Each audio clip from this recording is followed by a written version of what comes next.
Hello friends, welcome to the exam hacker YouTube channel. दोस्तों, आज के इस वीडियो में हम लोग क्या डिस्कस करने वाले हैं। आज के इस वीडियो में हम लोग 64th जो बीपीएससी मेंस के एग्ज़ाम हुए थे उसके ज्योग्राफी ऑप्शनल से एक प्रश्न को हम लोग यहाँ पे डिस्कस करेंगे। तो आज का यहाँ पे क्वेश्चन देख लेते हैं। तो आज का क्वेश्चन है यहाँ पे, discuss the factors governing the location of agro waste industries in India. Bharat में कृषि आधारित उद्योगों का स्थानीयकरण नियंत्रित करने वाले घटकों का चर्चा कीजिए।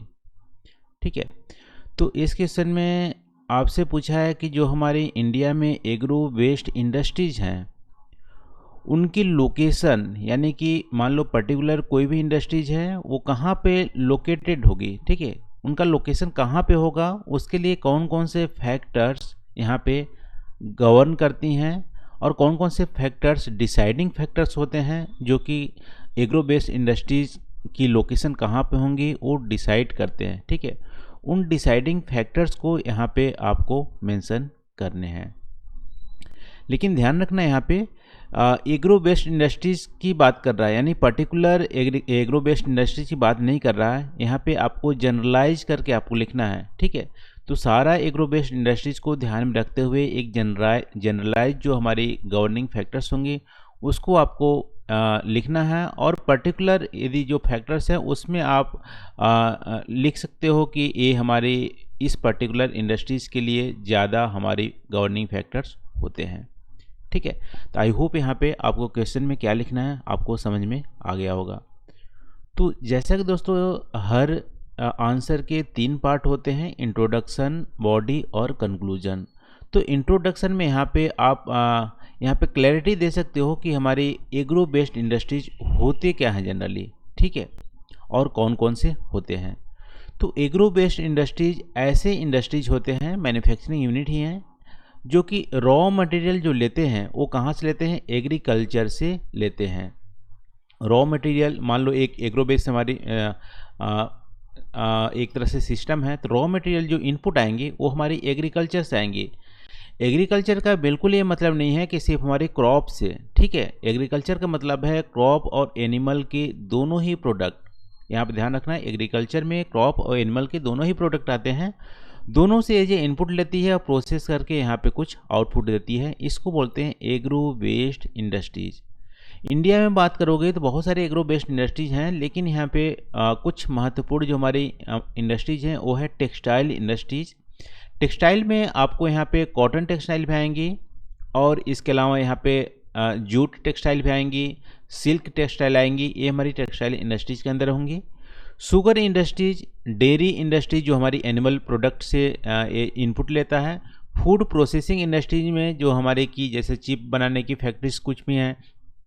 ठीक है, तो ये हमारी फूड प्रोसेसिंग इंडस्ट्रीज हो गए। या यहाँ पे रेस्टोरेंट भी हमारी आ जाएंगी, फूड प्रोसेसिंग वहाँ पे करते हैं, पैकेट फूड बनाते हैं। टी एंड कॉफ़ी इंडस्ट्रीज और लेदर इंडस्ट्रीज, ये हमारी कुछ बहुत ही महत्वपूर्ण हमारी एग्रो बेस्ड इंडस्ट्रीज हैं इंडिया में। तो ये आपको इंट्रोडक्शन पार्ट में थोड़ा सा यहाँ पे आप इसको क्लेरिफाई कर सकते हो। अब यहाँ पे बॉडी पार्ट में आप लिख सकते हो कि जो हमारी फैक्टर्स हैं, ठीक है, वो कौन कौन से फैक्टर्स गवर्निंग फैक्टर्स होते हैं। तो वैसे तो अलग अलग इंडस्ट्रीज़ के लिए अलग अलग फैक्टर्स यहाँ पे रिस्पॉन्सिबल हैं, लेकिन यहाँ पे अलग अलग फैक्टर्स आपको नहीं पूछा है। यहाँ पे जनरलाइज करके एग्रो बेस्ड इंडस्ट्रीज़ की फैक्टर्स पूछा हुआ है, इसलिए यहाँ पे आप इसको जनरलाइज कर सकते हो। आप बोल सकते हो कि हमारी अदर मैन्युफैक्चरिंग इंडस्ट्रीज जैसा ही हमारी एग्रो बेस्ड इंडस्ट्रीज हैं और उसके लिए बहुत सारे फैक्टर्स रिस्पॉन्सिबल होते हैं। यहाँ पे कुछ महत्वपूर्ण फैक्टर हमारे निम्नलिखित हैं। तो पहला है यहाँ पे proximity of the raw materials. Raw material जहाँ पे अवेलेबल होंगी वहाँ पे हमारी एग्रो बेस्ड इंडस्ट्रीज वहाँ पे डेवलप्ड होती है। उदाहरण के तौर पे आप दे सकते हो टेक्सटाइल। टेक्सटाइल में जनरली आप देखो कॉटन टेक्सटाइल की बात करोगे तो गुजरात और महाराष्ट्र के रीजन में और तमिलनाडु के रीजन में ज़्यादा कॉन्सेंट्रेटेड है। क्यों? क्योंकि वहाँ पे ब्लैक सॉइल मिलता है, कॉटन की प्रोडक्शन वहाँ पे होती है, इसीलिए वहीं पे आपको टेक्सटाइल इंडस्ट्री ज़्यादा देखने को मिलती है। तो पहला फैक्टर हमारी है प्रॉक्सिमिटी ऑफ रॉ मटेरियल। वैसे ही आप जूट इंडस्ट्रीज़ की बात करोगे, एग्जांपल दे सकते हो, जूट इंडस्ट्री आपको कोलकाता में हुगली रिवर के किनारे आपको देखने मिलेंगे, क्योंकि वहाँ पे जूट का उत्पादन ज़्यादा होता है। अदर जगह जूट इंडस्ट्री नहीं देखने को मिलती हैं। तो ये भी हमारी एक लोकेशन फैक्टर्स हैं। कौन कौन सी? Proximity to raw material. वैसे शुगर इंडस्ट्रीज़ के भी आप यहाँ पे बता सकते हो कि जहाँ पे शुगर केन की प्रोडक्शन होती है, जैसे यूपी, पंजाब, महाराष्ट्र, यहाँ पे ज़्यादा प्रोडक्शन होती है। तो शुगर इंडस्ट्रीज भी नियर टू शुगर प्रोडक्शन, जो हमारी तो शुगर केन की जहाँ प्रोडक्शन होती है वहीं पे हमारी होती है।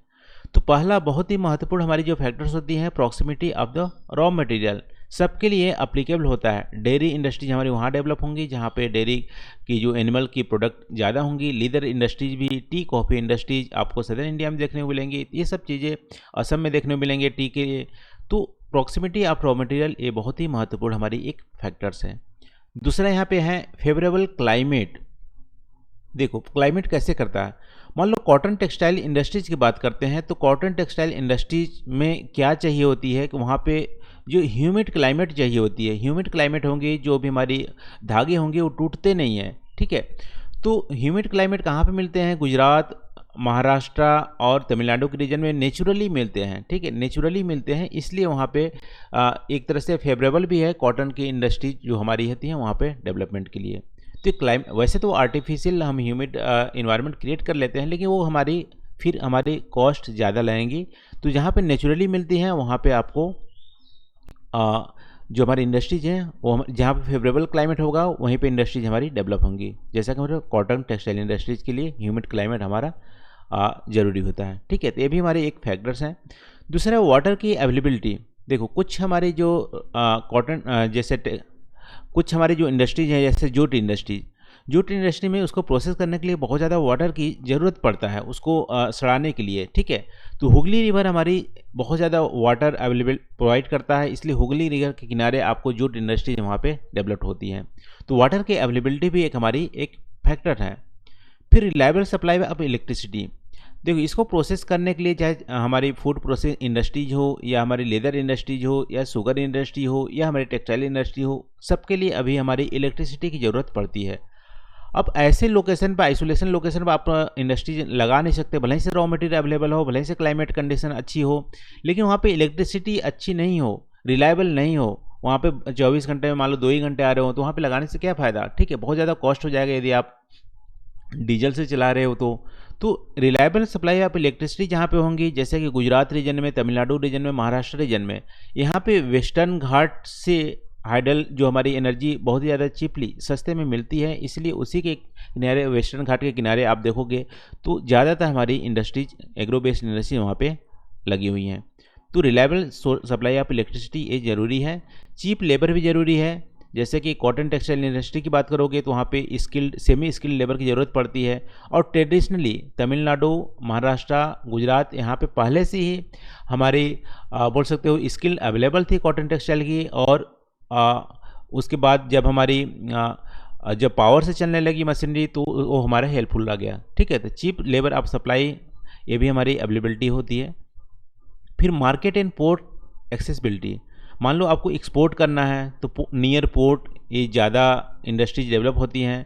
मार्केट का मतलब है जैसे यहाँ चिप की फैक्ट्री आपको लगानी है, तो चिप की फैक्ट्री आप जंगल में तो लगाओगे नहीं, जहाँ पे मार्केट अवेलेबल होंगी, जहाँ पे सिटीज़ होंगी, बड़े बड़े सिटीज़ होंगी, उसी के आप नज़दीक आप लगाओगे चिप की फैक्ट्री।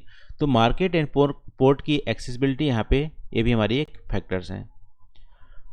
तो ऐसा नहीं है कि एक पर्टिकुलर फैक्टर हमारी कोई भी डिसाइडिंग फैक्टर्स होती हैं किसी रॉ मटेरियल की, कम्बिनेशन ऑफ दीज फैक्टर, ठीक है। कम्बिनेशन ऑफ दीज फैक्टर्स एक डिसाइडिंग फैक्टर होती है एक पर्टिकुलर एग्रो बेस्ड इंडस्ट्रीज कहाँ पे होंगी। जैसे कॉटन एग्जांपल यदि आप देना चाहते हो कि कॉटन टेक्सटाइल इंडस्ट्रीज के लिए, तो प्रॉक्सिमिटी ऑफ रॉ मटेरियल ज़रूरी है, फेवरेबल क्लाइमेट ज़रूरी है, वाटर की उतनी खास यहाँ पे अवेलेबिलिटी ज़रूरी नहीं है, रिलायबल इलेक्ट्रिसिटी ज़रूरी है, ठीक है, चीप लेबर भी ज़रूरी है, market and port accessibility. Market तो नहीं बोल सकते हो यहाँ पे, एक तरह से बोल भी सकते हो, बट पोर्ट की एक्सेसिबिलिटी यदि हम एक्सपोर्ट कर रहे हैं तो ज़रूरी है। तो इनका कम्बिनेशन से हमारी कॉटन टेक्सटाइल इंडस्ट्रीज कहाँ पे लोकेटेड होगी वो हमारी डिसाइडिंग फैक्टर्स होते हैं। तो जनरलाइज करके ये हमारी इतनी फैक्टर्स हमारी हैं, ठीक है। तो ये हो गया दोस्तों आज का प्रश्न का डिस्कशन। आई होप यहाँ पे जो हम लोग डिस्कस किए हैं आपको समझ में आए होंगे और आपको वीडियो अच्छी भी लगी होगी। यदि इसमें कुछ पॉइंट आप एडिशन करना चाहते हो या कुछ यहाँ पे जो हम लोग गलत डिस्कस कर लिए हो आप उसको बताना चाहते हो, अपने थॉट को शेयर करना चाहते हो, तो प्लीज़ कमेंट करके अपने नॉलेज को आप शेयर कीजिए।